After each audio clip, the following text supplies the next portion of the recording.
So tuloy po natin yung ating talakayan po patungkol sa cultivating a thankful heart.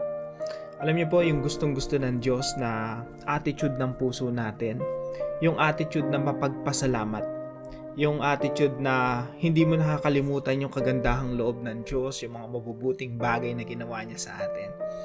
And I'm sure yung history ninyo, yung kasaysayan ng buhay natin, makikita talaga natin yung mga pagkilos ng Diyos sa buhay natin. At marami tayong dapat ipagpasalamat sa ating Diyos.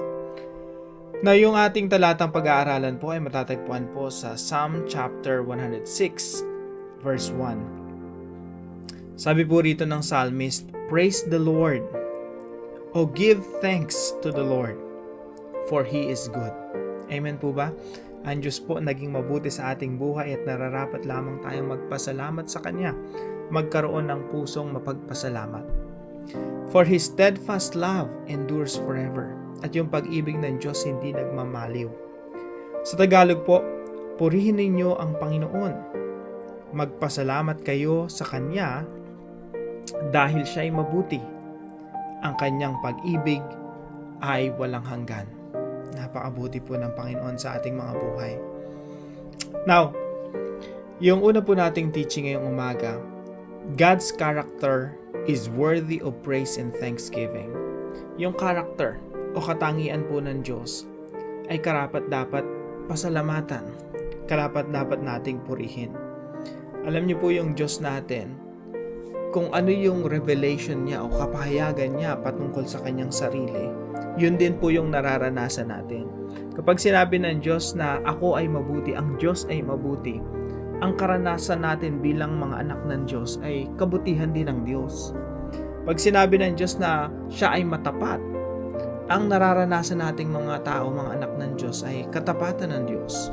At pag sinabi po ng Diyos na siya ay pag-ibig, ang mararanasan po natin ay pag-ibig ng Diyos. Kaya po kung ano yung revelation ng Diyos patungkol sa kanyang katangian, yun yung karanasan natin. Na huwag po natin kakalimutan, hindi po ito parte ng devotion natin for today, no? Pero yung Diyos din natin mapanibughuin. Yung Diyos natin ay marunong ding magalit at yung Diyos natin ay marunong ring magdisiplina. So yun yung parte ng character ng Diyos na may experience din natin pag namuhay tayo sa kasalanan. Pag pinili nating talikuran siya, ang mararanasan din natin ay pagdidisiplina or in many times, no, kapag talaga tayong nagrebelde sa Panginoon, galit ng Diyos yung mararanasan natin. So, dito po sa Psalm 106, mahaba pong salmo ito, makikita nyo po yung character ng Diyos dito, pinapahayag ng psalmist. At the same time, makikita nyo rin po yung character ng tao rito. Napakaganda po ng salmo na ito. Assignment po natin, basahin po natin, no? Makikita natin yung history, kasaysayan ng Israel pagdating sa kanilang mga kasalanan. Isinalaysay dito yung kasalanan ng Israel, sinalaysay dito yung kabutihan ng Diyos, sinalaysay dito yung paano magpala ang Diyos, sinalaysay dito paano naman kinakalimutan ng kanyang bayan yung kabutihan ng Diyos.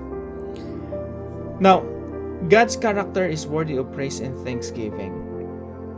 So, I hope and pray, no, mas lalo pa nating ma-experience si Lord.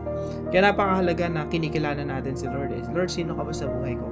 Kasi kung sino ka, yun ang ma-experience ko eh. And pinagpapasalamat natin yung sa Diyos dahil siya ay mabuti. Ang Diyos ay umiibig sa atin. Isang bagay na pinagpapasalamat natin kasi yun yung na-experience natin. Pangalawa po, God's goodness does not change.